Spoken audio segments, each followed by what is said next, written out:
Yes.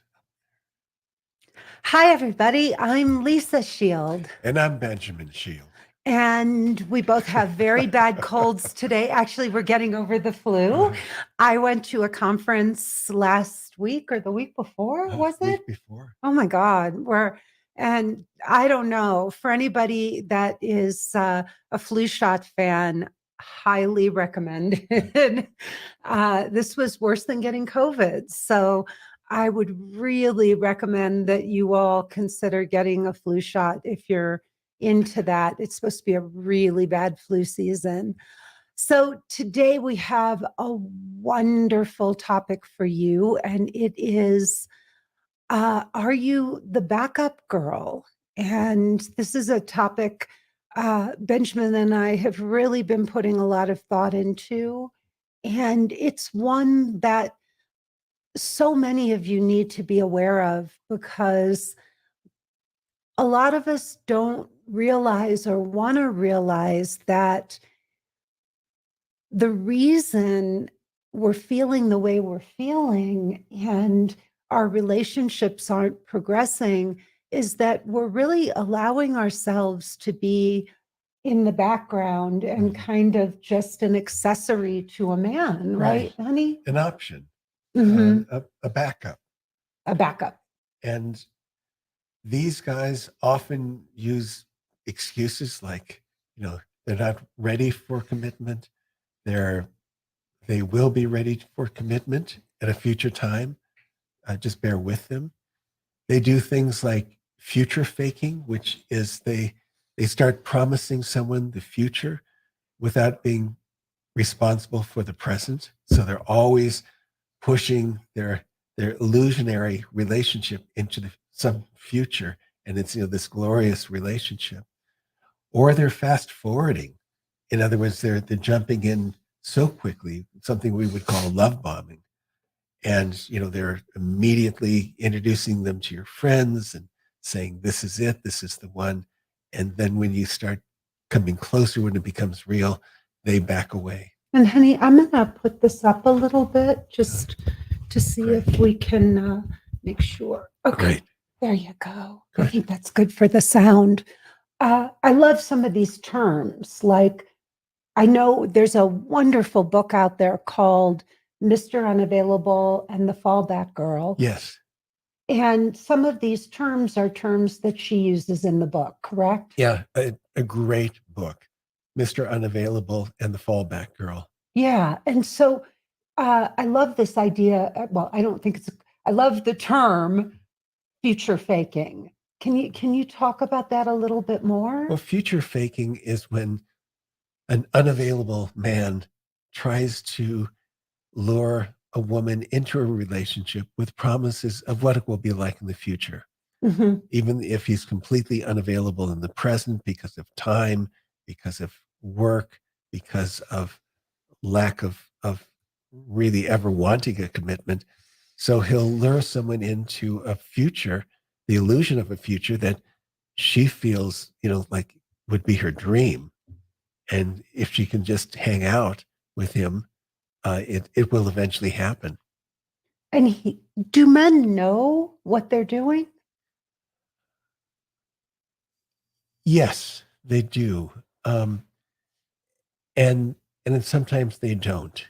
I mean, if someone is future faking or fast forwarding, love bombing, it may be something inherent in them and just the way that they know how to connect and make a connection with a woman and keep a woman. But some men who are unavailable may just be giving about 10% of capacity. But not only do they think that it's a lot, but because the woman is staying in the relationship, it confirms that it's a lot. Mm-hmm. And I think one of the problems for women is that we don't want to be seen as needy or pushy or trying to have an agenda. And so, what a lot of women do is they take all of that information and they think, oh, well, he's really in it or he's really into me. And they keep waiting and waiting. And somehow there's a feeling inside of them that it isn't really progressing, that the relationship is going along, but it's not deepening. Right. Either that, where it's just flat, Uh-huh. or it becomes a soap opera with drama. And sometimes drama in relationships gets confused for love.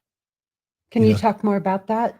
well, if drama is the predominant feature in many of a person's relationship, they can confuse that with this drama, this feeling, this adrenaline, this depression, all has to do with love relationship, which it's not.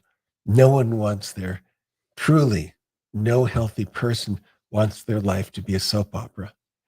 But I think that we also get caught up in these cycles of thinking that we're talking about things and that we're getting somewhere, but we're really getting nowhere. We're going in circles. And that's sort of the drama, is that maybe even empty promises are made, or like you said, the future faking is happening, and then nothing really happens. The relationship doesn't progress.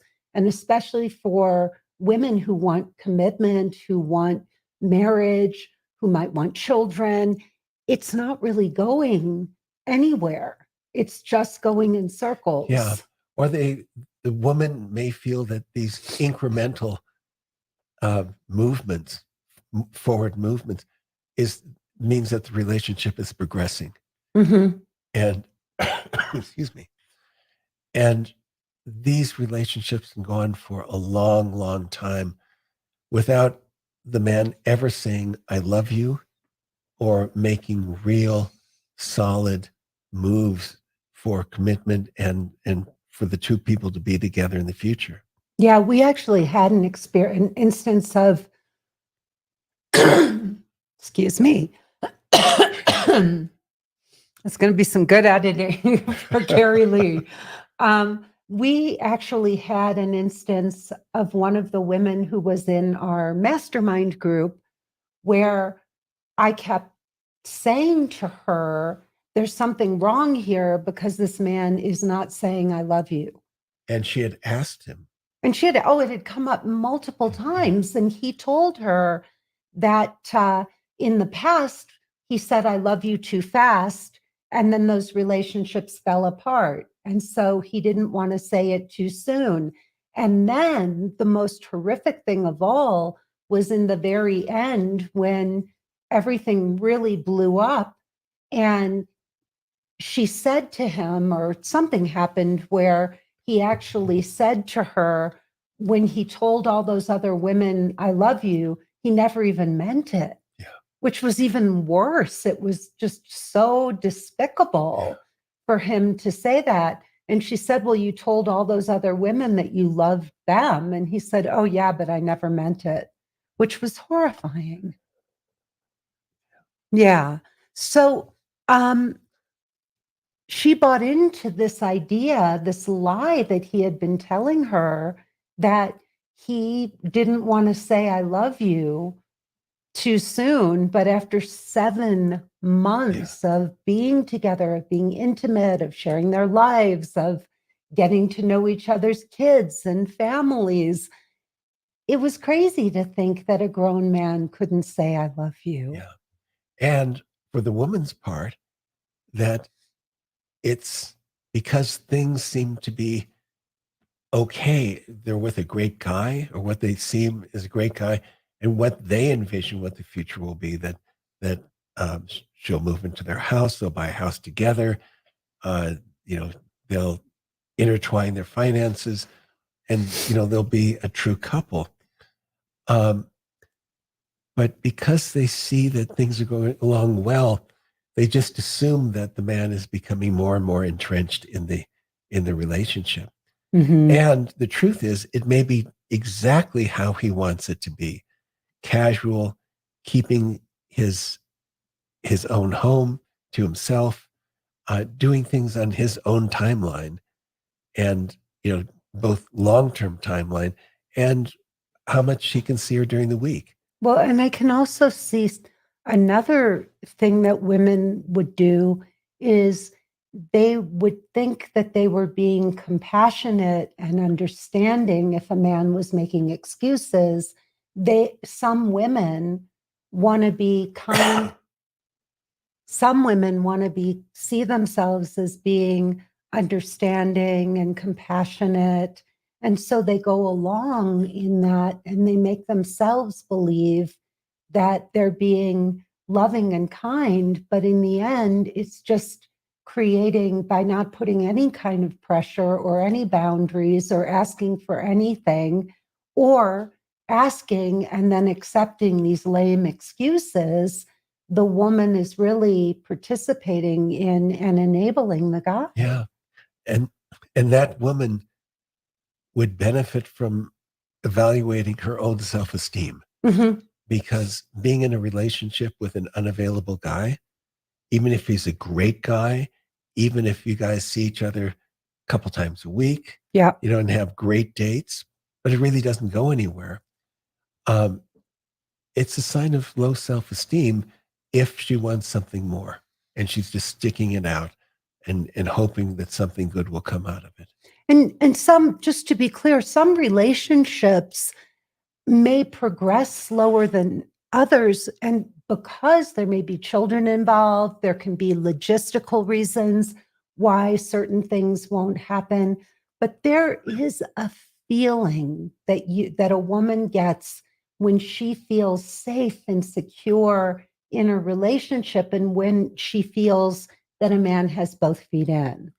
I think it's important for women because all of us can overthink and rationalize, and we can fool ourselves.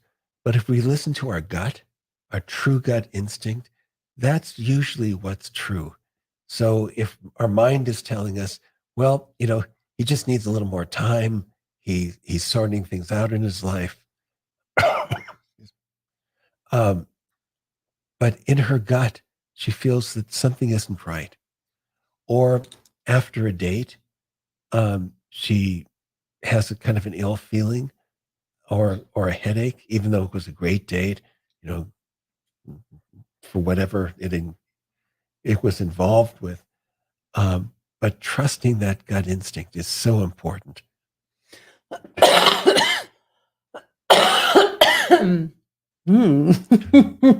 So it's really, if most women, many women have never experienced what it's like to be in a truly secure relationship with a man that they're just crazy about and who's crazy about them.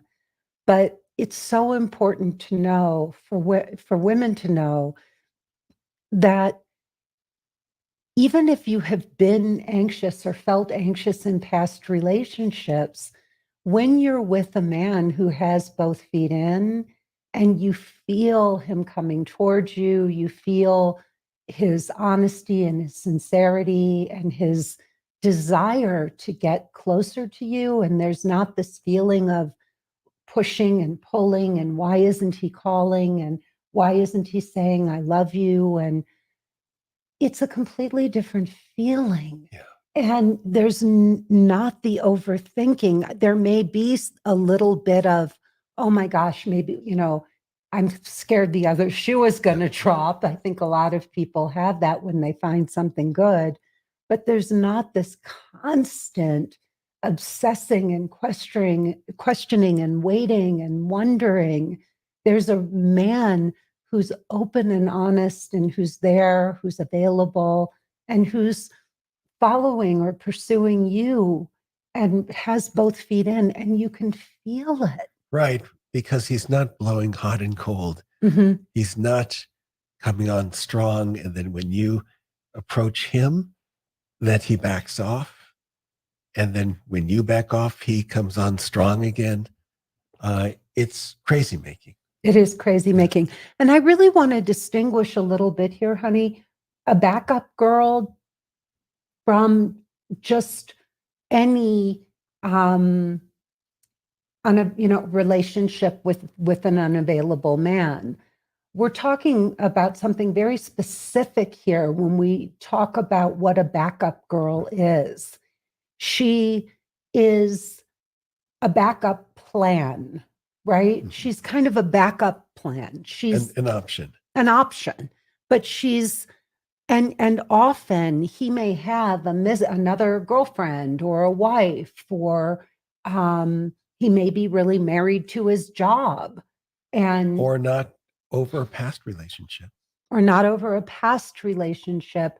And she's kind of a placeholder, somebody who's nice to be around. He enjoys her company. Maybe they have a good sexual relationship, or maybe it's just a way to be able to get sex when he wants it. But what happens is a lot of times the woman is literally keeping herself open.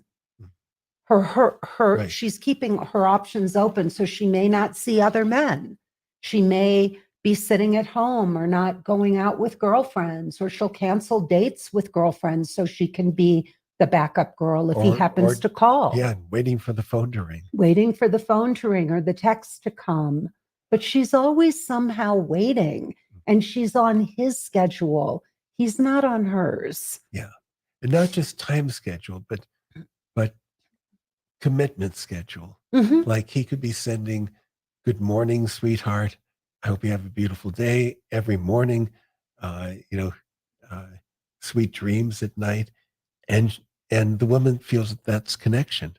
Or it's just a text, which is two-dimensional. And we had another woman in the mastermind who was dating a man, and you knew from the get-go. You said, look, reading his profile, he's looking for companionship. Right. And you told her over and over and over again, but she'd never dated a man who was like him. He offered a lot of promise, and she kept going along, and she fit beautifully into his life and his schedule until she didn't, and the next came back. And then where she really became the backup girl was when he started playing both ends against the middle. Yeah. And he kept her sort of on a short leash and tried to keep her engaged, had lunches with her, and told her he was trying to figure things out. But what he was really doing was seeing what happened with the ex-girlfriend so he could keep her waiting in the wings in case that didn't work. And in the very, very, very end, when she went away for a few days and came back and realized that this wasn't working, she had a little time to clear her mind. And she finally, at the very end, said, were you ever planning on making this into something more? And what was his response? No, I liked things just the way they were. Yep. I liked things just the way they were. He had no intention. And a lot of these guys, when they break off a relationship or someone breaks off with them, they really try to be friends with them, like have an occasional lunch date, because being friends may mean that they are absolved of their bad behavior in the relationship and in the breakup. But if they stay friends with the person, it's like a reset button. That, oh, we're friends now. Everything is good. And it's not. And you never want a relationship like that. No. And so that's really where we come in. These women that we're talking about could have gone on much longer if they hadn't been in our 12-week program. Yeah. So for anybody who really wants to know more, hop over to lisashield.com.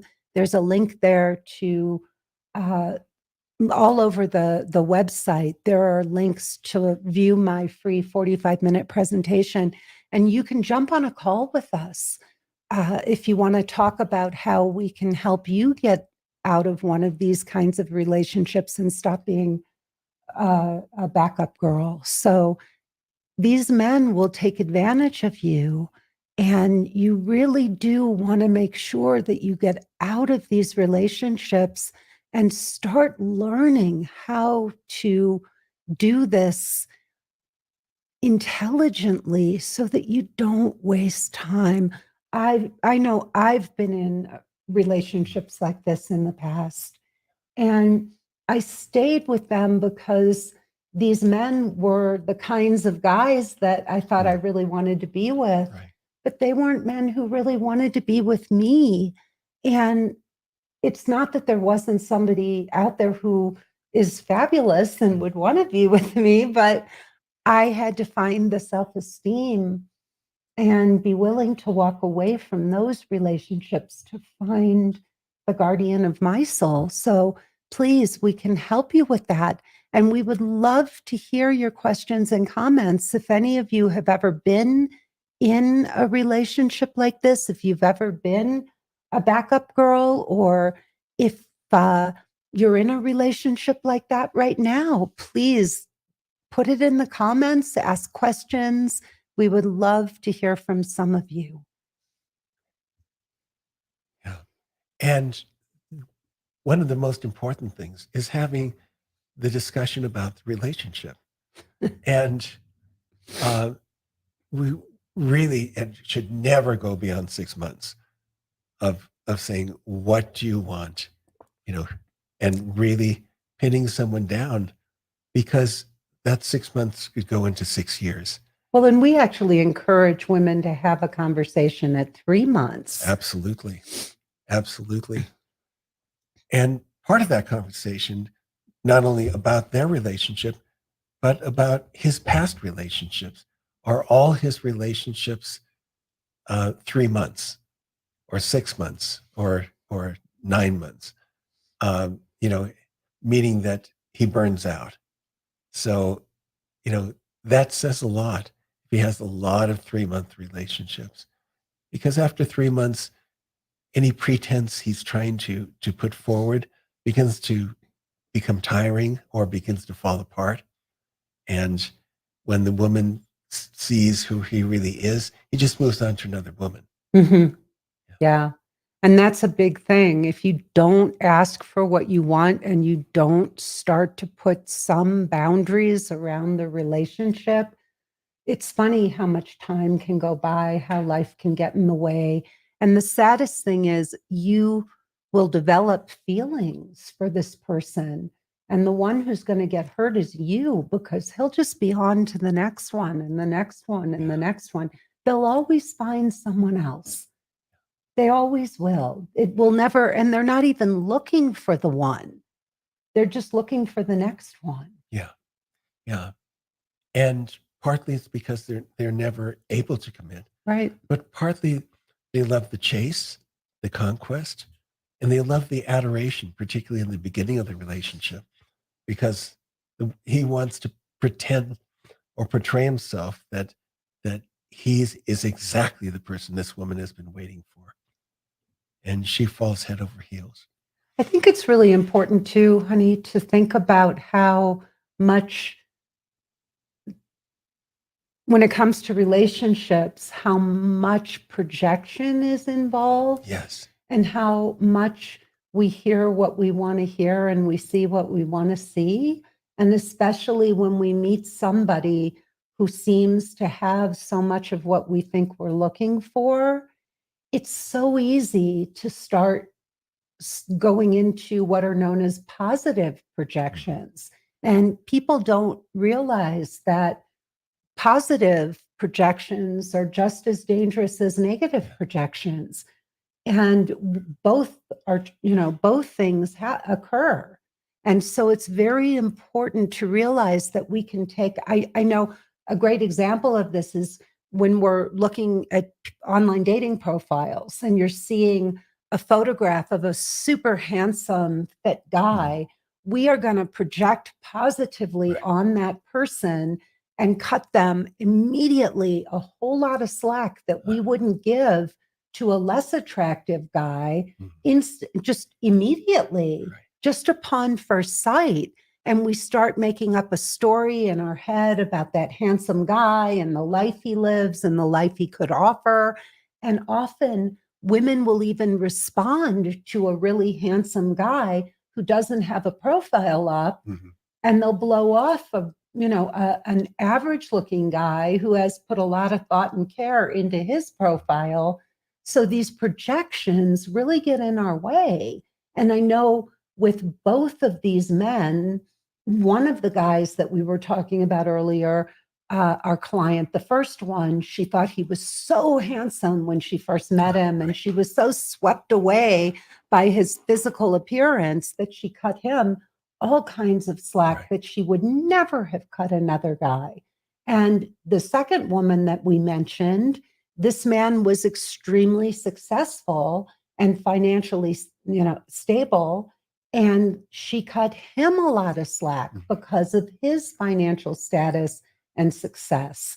So please be careful that you don't just meet a guy who has money or looks and start buying into these fantasies and these projections, because you really have to take a deep breath and pause and step back and see if they have the deeper qualities and if they're emotionally available and if they can commit. Yeah. Yeah. Yeah, it's dangerous. And we don't want to get caught in typical non-committal relationships. And those could look like rebound relationships, or where someone has just broken up. They're not entirely over the person, and they're kind of using this new relationship as a buffer, between what they had and what they eventually want. But, you don't want to be the buffer in the meantime. Mm-hmm. And, you want to be careful if they're relationships, like they don't want to reduce you to their friends, um, or family. Um, and Or put you on Facebook, like friend you on Facebook if you have a pretty right, long-term relationship, right. like, oh, well, I don't want to hurt my ex's feelings because, she's on my Facebook and whatever, and I don't want to hurt her because, I don't want her to know my private life, things like that, Mhm. right? Yeah. And you never want to get into a relationship where the Florence Nightingale, there's someone who has addiction issues, um, psychological issues, and you feel that you become indispensable because you're helping that person. For an addict, the addiction is always number one. And no matter how good you are to him, you're number two. Mhm. Yeah. And those are also codependent Yeah. relationships. Hmm. Yeah. And you never want to get into a relationship where someone keeps saying, I just need a little more time to to work out my life. I just need another week, or I just need another month. And those just stretch out into the future. Hmm. Yeah. Okay. Do you want to talk about some of the signs of, like, how to identify these guys, babe? Well, it's usually someone who blows hot and cold, or just plateaus. He may be, like really comfortable of like weekend trips with you, nice dinners, going to theater, and you fill that slot in his life, and Hmm. having intimacy. You feel that slot in his life, and he's perfectly content. He has no, you know, reason in his own mind to go any further because he has exactly what he wants. Where the woman doesn't, she's there to see if the relationship can move forward. And very seldom it does. He also did, blowing hot and cold, he distances, when you try to push things or advance things, he'll pull back. Mhm. So when you have an intense conversation or you're saying, look, where are we going? Or where, what is this relationship about? Or am I, your girlfriend? What'll happen is he will then distance himself. So he'll stop calling for a little bit, or he'll a good morning text, or you'll notice some kind of variation in the intimacy and connection so that he can push you away just enough to raise your fear so that you will settle down and go, oh, maybe I pushed him too hard. Mhm. I need to give him some space. And they do that intentionally. They do that intentionally. Right. It's like being in a warm tub, a hot bathtub. And it feels great. And then after a while, it cools down, and suddenly you realize this isn't comfortable. Mhm. And something's telling you that it's not right. And um, you may back away yourself. You may pursue. And it's just not a good sign for a possible committed relationship. And when you're a backup girl, he may not make plans and, very far out into the future. Right. You may find that you're sitting there wondering what's going to happen for the holidays. Maybe some of you are in relationships like this right now, and we have the holidays coming up, and there's no real talk about what are we going to do for Thanksgiving, or Christmas is right around the corner, or New Year's, and things will feel sometimes very last minute, or you'll be waiting for an invitation that just doesn't come. And you'll probably feel heartbroken and upset, but then what you might find yourself doing is making excuses for him. So he may not include you in major events or major holidays and things where normal couples would be doing those things together, but he's not asking you, and you're waiting and waiting and waiting, or those invitations may be very last minute, Right. which is heartbreaking. Yeah. Yeah. And you want to be careful for the signs when the relationship, he declares, you're the one, you're the one I've been waiting for. This is it. Gives you a title as like girlfriend, or could be fiance. But comes with very high intensity, and and it's easy to overestimate their level of interest because they're just throwing all this out, and suddenly you're in a Disney movie, a dream, like, two people meet and the guy's declaring, oh my gosh, it was love at first sight. And these are the type of relationships that fizzle out. Yeah, just as quickly. Yeah. Because there's no real substance. No. It's a fantasy that two people can know each other that quickly. It takes time for people to really build a foundation.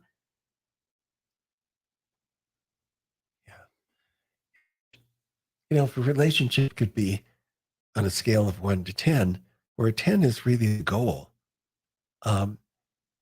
Much of these relationships with an unavailable man, probably like a level 5, which is just fine for him, but it's not fine for the woman. No. No. No. And she thinks that she's getting something. Or that something will progress into something even more. Right. And it won't. You can just tell if a man is really into you. And a mature man, a man who has his life together, is going to be slow and steady. It's not going to feel like everything all at once. It's going to be consistent.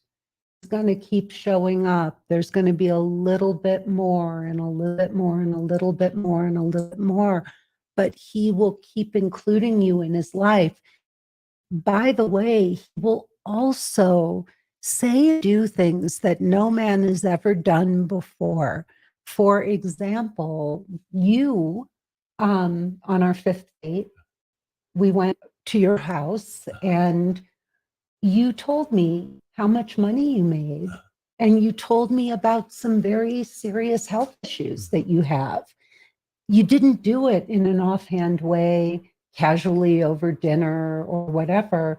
you brought me, into your living room and you said, let's sit down. There are some things I want to tell you. And you shared these very important, intimate details of your life with me. And you said, I want you to know these things because if anything would be a deal breaker, I want you to know sooner than later so that you have a choice and you don't get involved too deeply only to find out that these things won't work for you. And it was amazing. It was amazing. No man had ever done that, with me or for me before.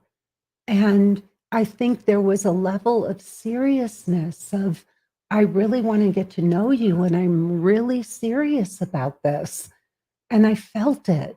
And I've heard other clients of ours say similar things about the men who turned out to be the guardians of their souls.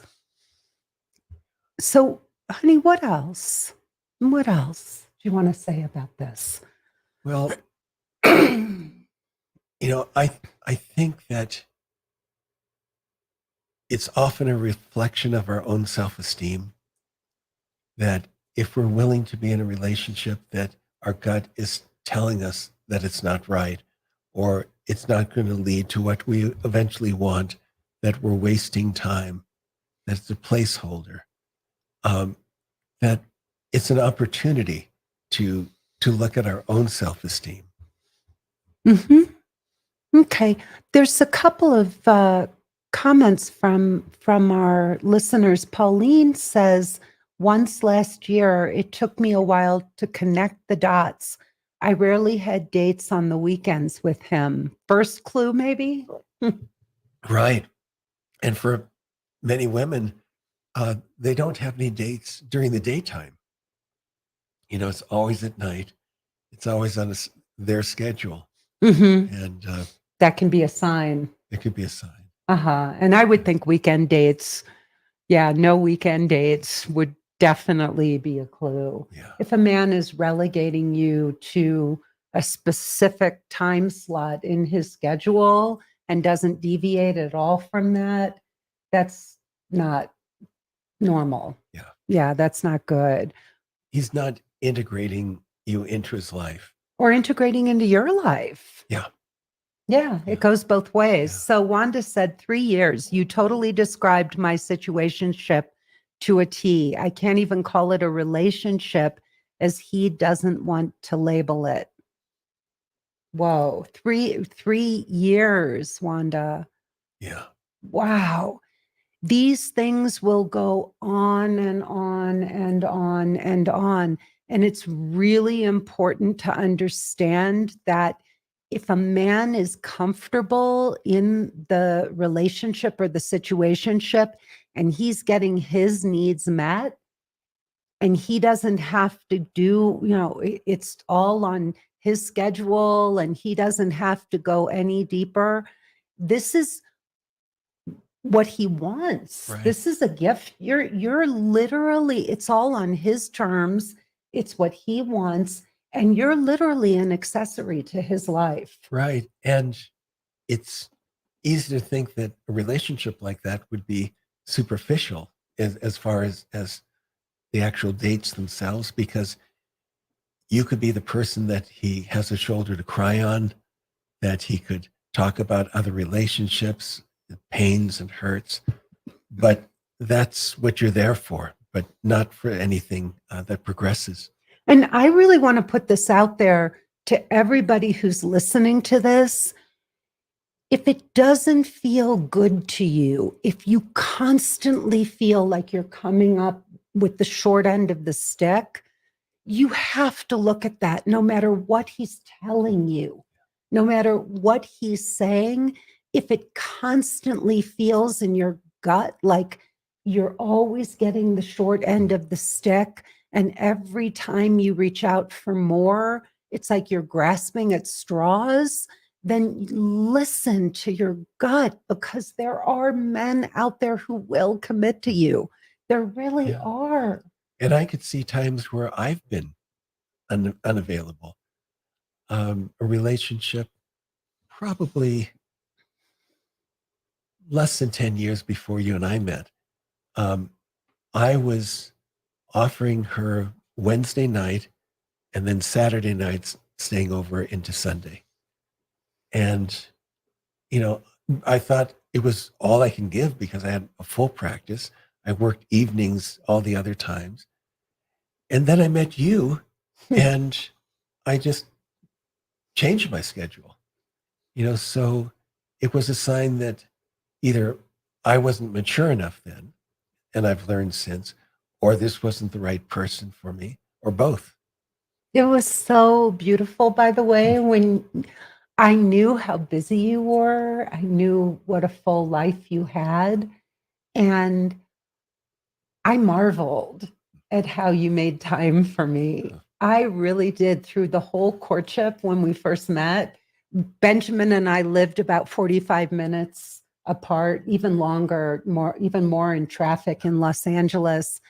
And you would come even on weekdays. You'd invite me out to dinners. You were so generous with me, so, so generous. And the time that you carved out for me, how you would say, would you like to go to the Magic Castle? And then you'd call me the next morning at 10 a.m. and say, I got tickets. Or you'd make plans and you would follow through. I would know the very next day. I'd wake up and there would be an email in my inbox saying, we're on, we're all set. And it was so beautiful, especially to a woman who'd never had that before, to see a man showing up for her that way. It was lovely. It was so lovely. And it was really eye-opening to see that a man can do that.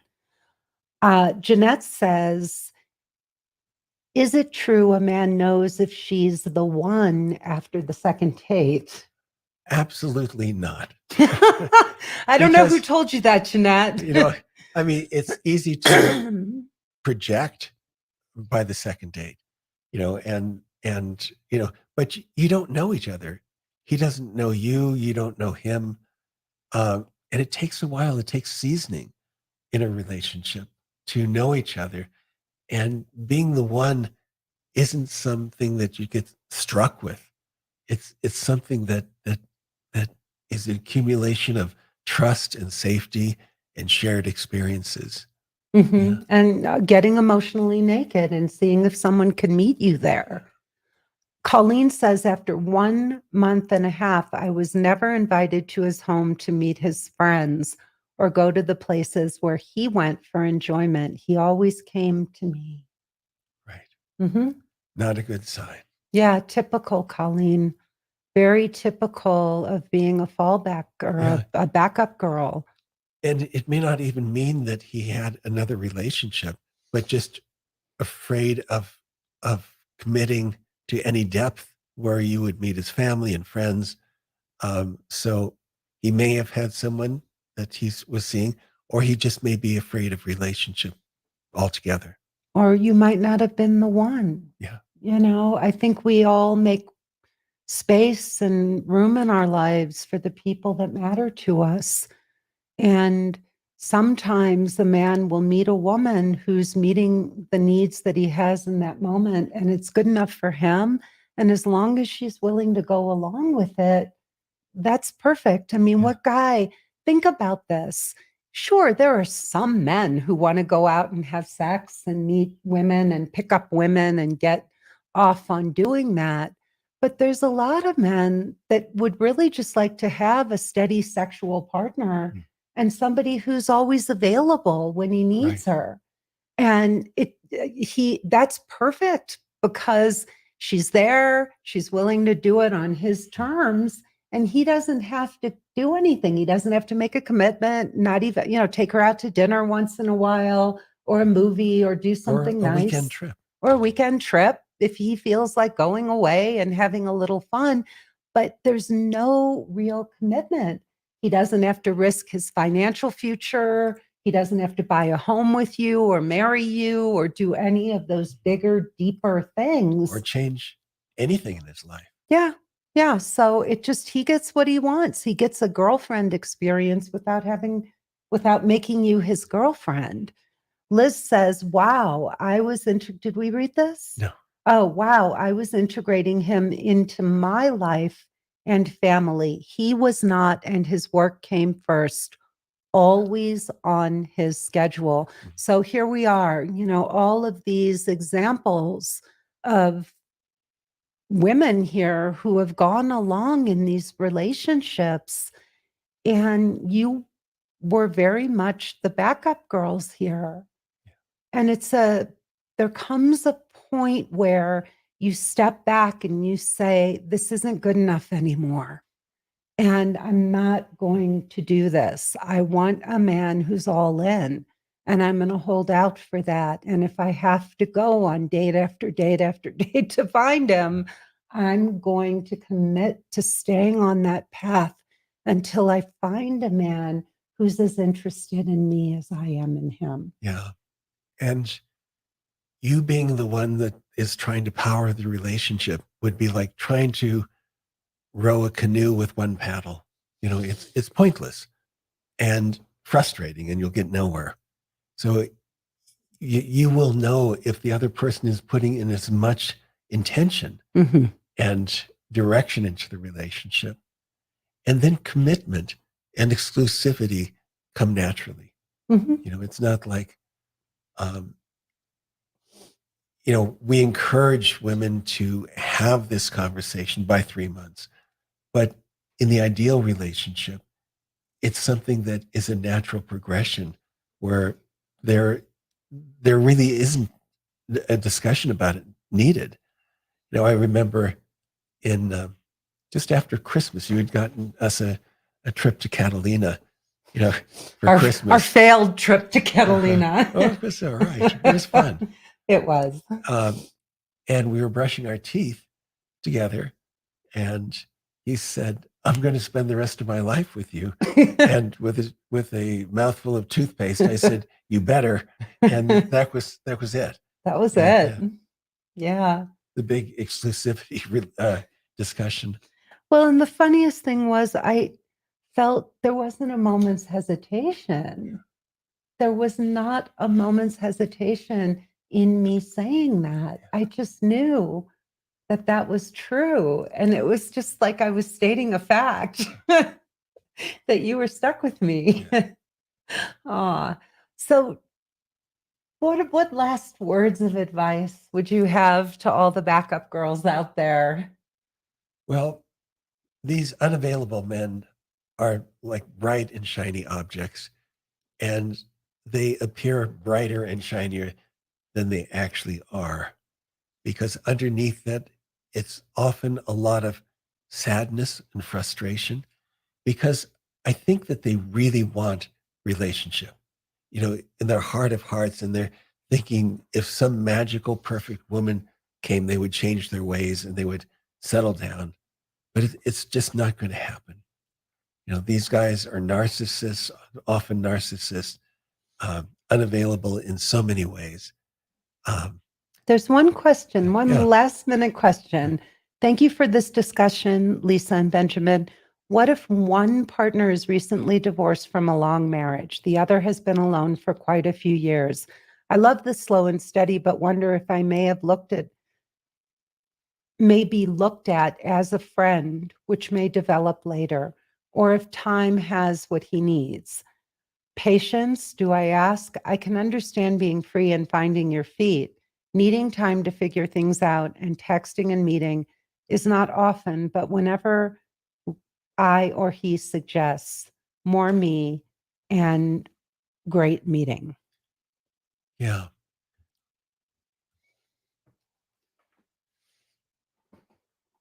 I would early on state what you need in your life, not necessarily what you need from him, that he feels like he's got to be a certain person or have the same dreams that you have, but just simply say that my goal is, I'm not sure what your goal is, Basia, but let's just pretend the goal is I'd really like to find someone, get married and start a family.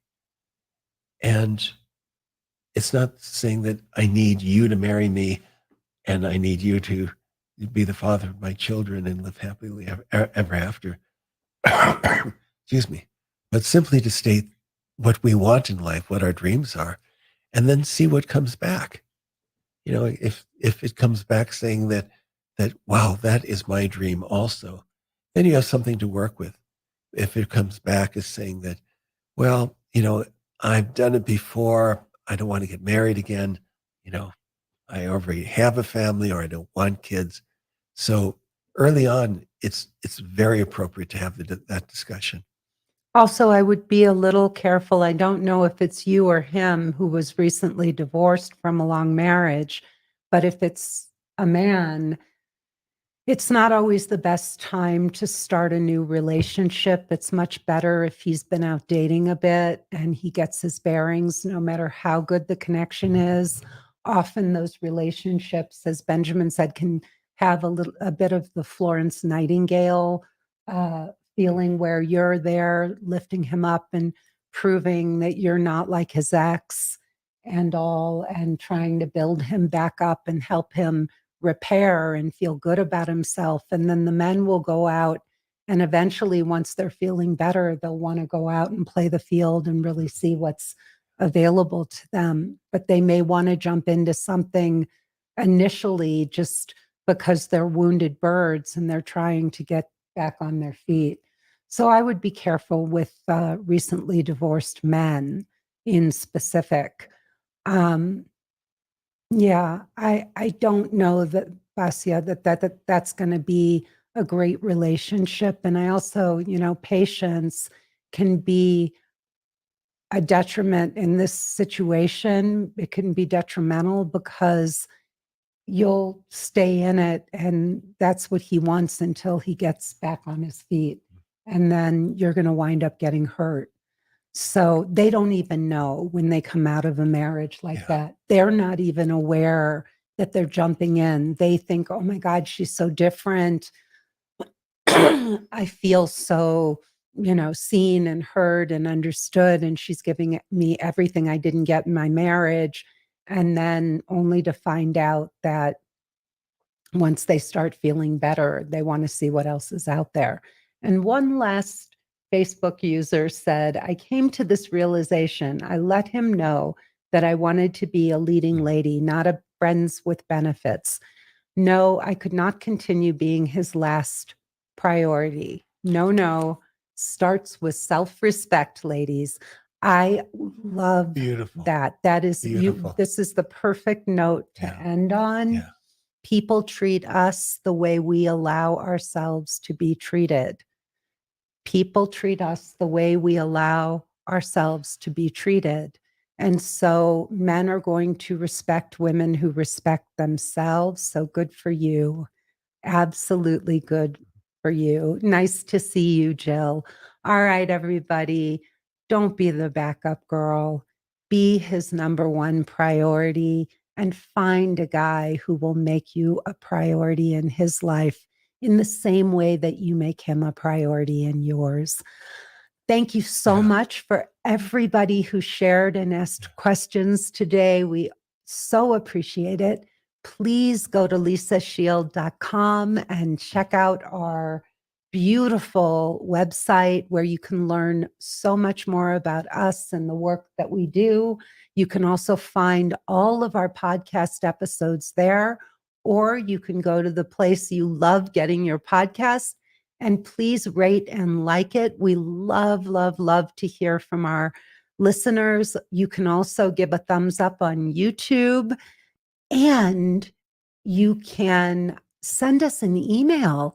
You can do that by writing to us at podcast@lisashield.com.